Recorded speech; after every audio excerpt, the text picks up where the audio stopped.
Keeping a busy city running, especially essential services like the NHS, can have a big impact on the environment.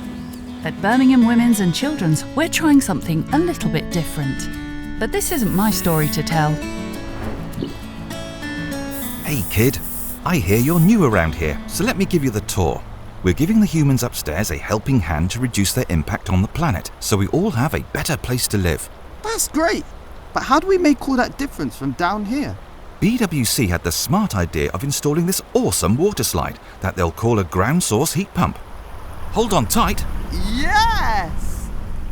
I still don't get how this is helping the humans save the planet. We're on our way to the heat exchanger, and that's where the magic happens. Well, it may seem like magic, but it's actually some pretty ingenious engineering. In our heat pump system, we want to use the natural temperature from the water deep underground, known as the aquifer, to help heat our hospital. But as we're not warm enough to heat the hospital, we need some help from our friends the refrigerant, who in turn pass even greater heat onto our water cousins at the hospital. That's correct. And this transfer begins in our heat exchanger. Now, we don't want the two to mix together, as the water needs to go back underground and the refrigerant has more work to do. So how is this possible? As the water enters the heat exchanger, it's guided through a series of thin metal plates. Each plate has a gasket or seal around it to prevent the water from leaking out. The same happens with the refrigerant. It enters the heat exchanger through a different pipe and passes through a separate set of plates that are sandwiched between the plates the water flows through. As each plate has a gasket around it, the water and the refrigerant don't touch each other. But as they're so close, it allows the heat to transfer from the water to the refrigerant. Both the water and refrigerant flow back out of the heat exchanger and go on their way.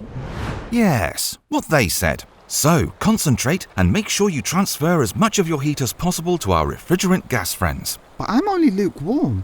How is that enough to heat a whole hospital? Well, our refrigerant friends have a low boiling point and turn into a gas at a much lower temperature than us. How cool! Or should I say hot? But what happens to the refrigerant molecules? Well, our refrigerant friends are now in gas form, but they're still not quite hot enough to heat our water cousins at the hospital. So they're then moved onto a compressor where they'll really heat up. To understand how our gas heats up more, we need to understand what happens when we compress or squeeze a refrigerant gas. When a refrigerant gas is squeezed into a smaller space, the molecules bump into each other more often and transform their movement energy, known as kinetic energy, into heat. Pardon me. Excuse me. Sorry. Whoa, watch out. This is what's happening to the gas in the compressor. There are various ways to squeeze the refrigerant gas. This system uses a screw-type compressor. Here's how it works. The slightly warmed refrigerant gas enters the compressor, where it moves through two rotating screws that fit together with a tiny gap between them. As the gas passes through the screws, it gets squashed into a smaller space, which heats the gas up even further.